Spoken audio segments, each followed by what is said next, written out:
Stanley Isak atau Stand Up Man juga biasa disebutnya. Saya sempat berkenalan sama Stanley itu pada waktu tahun 2012 di Sony Music Entertainment Indonesia. Waktu itu saya bekerja di sana di artis manajemen. Kebetulan Stan adalah salah satu artisnya di Sony Music.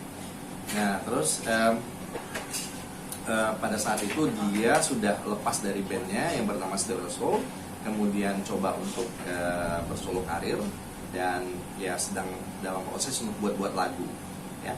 Nah pada saat itulah kita sempat terlibat dalam satu project dalam satu film, namanya film yang ketujuh. Yang ketujuh itu film yang didedikasikan untuk presiden kita yang ketujuh, Bapak Jokowi waktu itu. Nah kita menjadi satu-satunya soundtrack untuk film itu ya, judulnya Untuk Indonesia.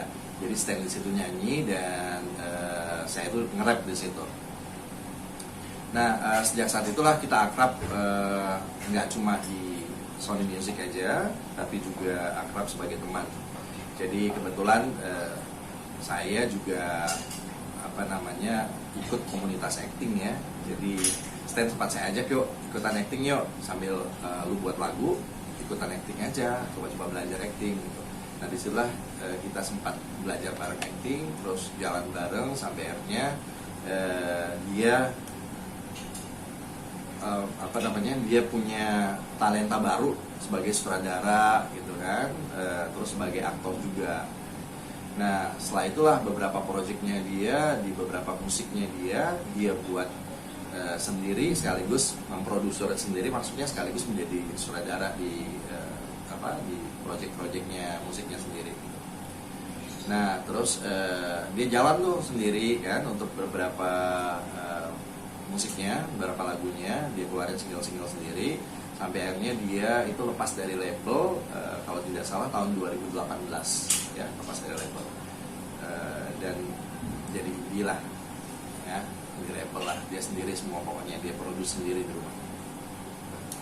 Nah di tengah-tengah sibukannya itu kita masih jalan bareng juga tuh sama Stan gitu, kita hangout bareng gitu. Terus ya ada beberapa musikal proyek kita kerjain bareng-bareng, dia as a music director, sementara saya waktu itu jadi acting coachnya juga gitu kan. Nah setelah itu tahun 2019 ya kita sempat punya proyek bareng juga di drama musikal anak-anak SMP waktu itu.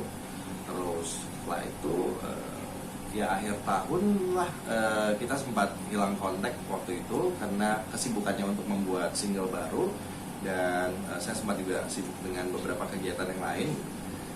Jadi sampai Februari kalau nggak salah dia bilang kalau dia lagi sakit. Dia punya penyakit tuh, penyakit lambung sama paru ya. Nah terus ya saya suruh istirahat, jangan banyak kegiatan gitu, jangan selalu begadang buat musiknya gitu. Terus sampai akhirnya kedengaran kabar